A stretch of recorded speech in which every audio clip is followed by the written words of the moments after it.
狂风中，2名长发正妹拖着行李箱过马路，但是头发被吹到，随风狂甩。高雄市区85大楼刮起10级强阵风，再加上大楼封切威力加成，正妹手力气不够，被行李箱拖着走，几乎站不稳。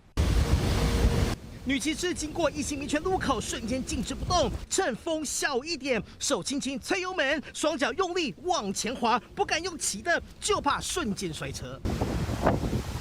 高雄停班停课，民众看外头雨不大，这枚穿着细肩带紧身衣，早起去健身房运动，一到宝城大楼，雨伞骨架被强风挤压，最后1秒赶快收起来，差一点就爆开。50层楼外风切同样惊人，骑士等风变小，立刻催油门冲出去。有店家老板一早起床还是不放心，跑到店里把大门粘胶带再次固定。好像风雨不大嘞，不过就是也是提防一下。维水比大楼外路树被风吹断，掉在马路上，民众外出被狂风推着走。七线2路转角，大楼外墙下瓷砖雨，锐利边边角角差一点砸到路人。